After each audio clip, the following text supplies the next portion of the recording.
What is deferred tax and why should I care?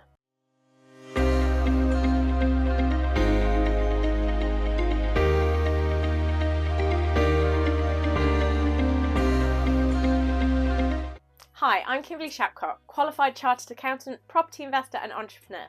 Let's sit down and have a chat. Deferred tax, or the fake tax or invisible tax, as I'm going to kind of refer to it today, as it's not really tax that we have to pay now or potentially ever. Deferred tax is basically the temporary difference between what our accounts position and our tax position are showing. Now let me show you some examples of what I am talking about and how it fits together, so that you've just got a general idea of what this random number that you will see on your accounts, if they are small company accounts, and how it has an impact on you and your business. So deferred tax is that difference between what your accounts are showing and what the tax position is. And the key areas for a property company where this will be the case is any property revaluations, where you've revalued your property to a higher value or a lower value, as we do have ups and downs, but where there's a change in the value of the property and we've not paid tax on that change, but we're showing it in the accounts as a higher value. And also if you've got any assets where we've claimed the annual investment allowance. So we're talking here about that office of yours, so the computer, the printer, the desk, all those sorts of bits that you may have purchased, the kit, the equipment, if you are doing any of the on-the-job bits and pieces like your laser measure, your drills, your tools. So all of these things where we're showing them in full in the accounts, we're depreciating them down in the accounts as time goes on. But from a tax point of view, the taxman gave us this annual investment allowance, which reduced the tax position down to zero. So in the accounts, this means that I will have some assets which from a tax point of view show as zero, but in my account shows maybe £1,000. And that discrepancy is where my deferred tax falls into play. Because at some point when I sell those assets or they get down to zero, I'm going to have a difference in tax position. So my deferred tax is really just a temporary change showing what happens in the future if something got sold or something was changed at the appropriate tax rate. So that's what my deferred tax is, which is why I kind of refer to it as this random figure. But for accounting purposes, we do need to calculate our deferred tax and we do need to show it in your accounts. It's basically the future tax liability that you have to pay, that we have to provide for in the accounts now for when you sell it in the future. So what rate do we use for deferred tax? Well, that is a big question. And the key answer to that question is, well, it depends, which is a great accountancy answer there, but it depends on when the chances are that you are going to be selling it and what tax rate you're going to be taxed at. So historically, it was probably a lot simpler because the tax rate was 19%. So the deferred tax rate will have been at 19%. Now we have marginal tax rates again, and we've got our 19%, our 26.5%, our 25%. We will have to consider which tax rate is going to be the appropriate tax rate when something happens. So if we're talking a property revaluation of 100,000, if that came into fruition and you sold that property, the tax rate is probably likely to be 26.5%, because you're going to be squarely in the marginal tax rate at that point in time. If you're making, say, a 300,000 gain on that property, then we'd be doing 25%, which is the over 250,000 profit point of view.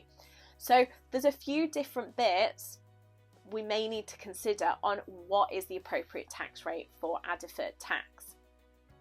So that tells us roughly what we're doing it for, what tax rate we're going to do.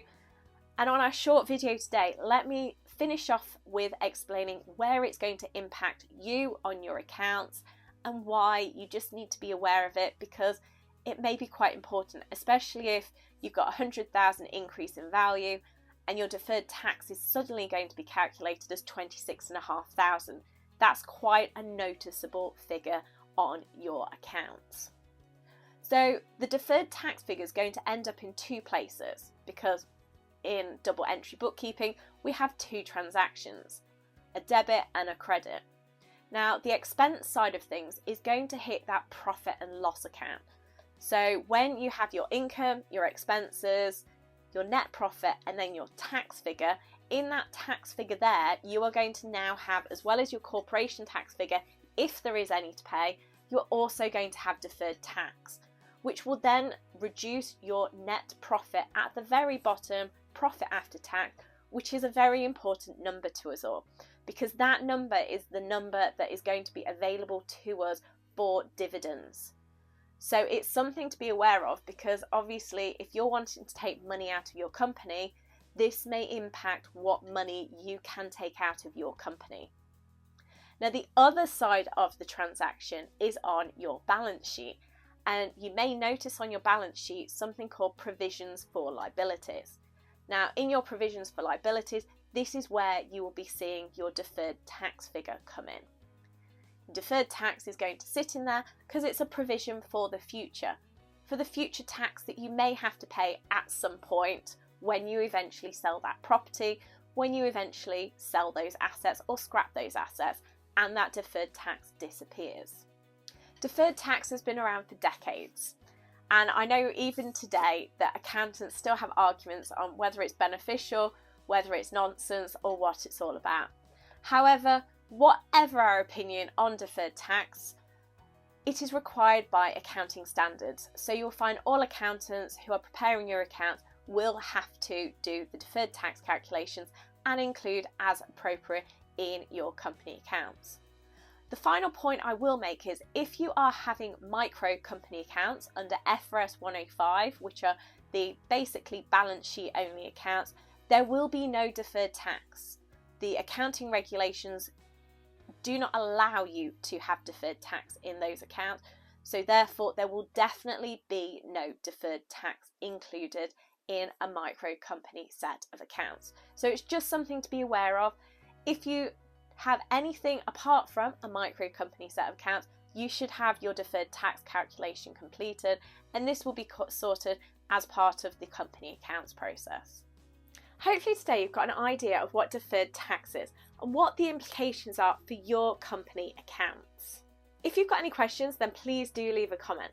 Please like the video and do subscribe to the channel, and let's make tax less taxing.